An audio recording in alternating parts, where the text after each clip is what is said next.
Serious dark web users of Reddit, was there ever a point in your use that you felt you were genuinely in danger? What happened? Had a buddy who used to order weed. The distributor got busted, and the postal service let him know there was a suspicious package for him. He could either pick it up, or it would be destroyed. I own a fairly rare car that had a rare code. I looked it up on Google and there was only one other person on the car makers forum that had the same error. And this guy took months and months going back and forth between car shops and the forum thread to try to get the issue fixed. Everyone on the forum was pitching in to try to help him. So I kept going through this long forum thread to try to figure out if he ever fixed it. And suddenly there's no more replies from the guy. Everyone was scratching their heads for a while. We thought he had maybe gotten the issue fixed and didn't bother to update us on it. Then one day, a news article popped up about a really rich guy who died in a Thai jail cell. And then we connected the two stories and they matched up. The same make and model of the car in the news article matched up with his car. And they were both claiming to be in Thailand at the time. So what happened was that same guy who was still talking on the forums got raided by the Thai police around the same time he stopped replying to the forum. Turns out that he was running one of the biggest dark web marketplaces where drugs were being sold and exchanged. It had something like $1 million in revenue per day, and he was hiding out in Thailand while living in luxury. They found him dead in his jail cell a few days later. They claim he died of suicide. Everything feels government owned. I used to frequent drug sites. They would go down for weeks at a time, then pop up again, have weird prices. Sellers were different. It made the dark web feel like a labyrinth more than a ruleless wasteland.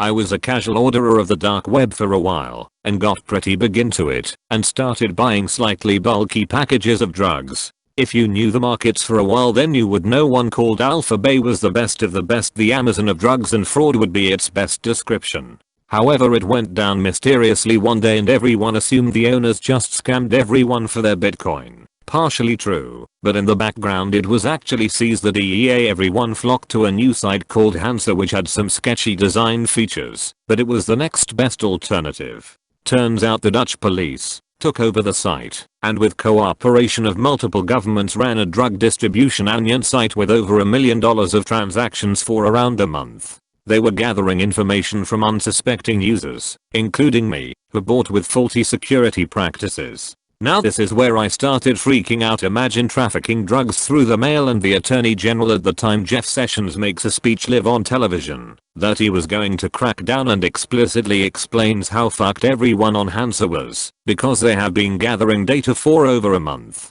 And in a big dick energy move closes the site and puts up a banner in its place saying everyone who has purchased will be prosecuted to the fullest extent of the law during his live speech. I was shitting myself for a month as many arrests did occur, but luckily I guess I wasn't important enough and nothing happened to me.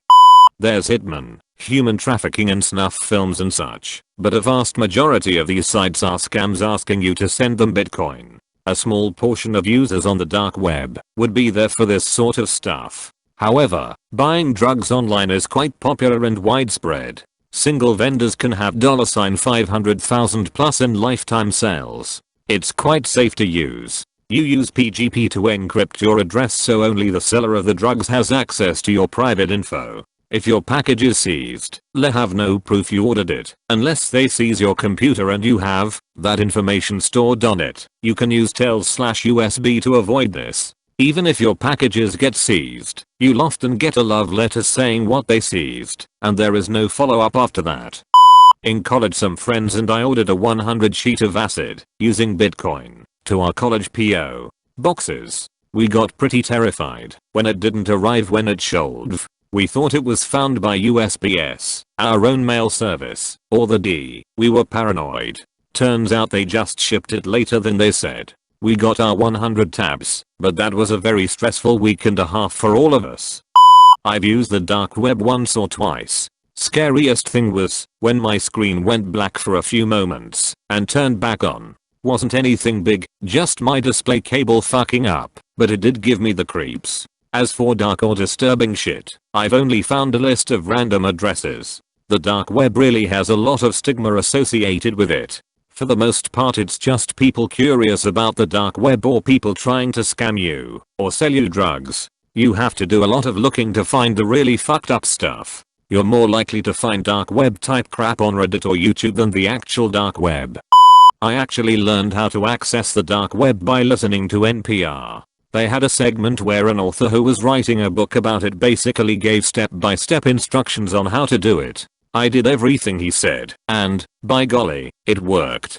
Truthfully, it was pretty underwhelming. Mostly just drugs and counterfeit items, passports, money, etc. I did find some weapons with the serial numbers scratched off, pistols and shotguns, but nothing that would start World War III. I also saw a couple ads for hitmen, but they seemed pretty hokey and were most likely undercover cops. I never felt in danger, but I have never gone back because there's nothing I really want from there. No government agents have kicked down my door either.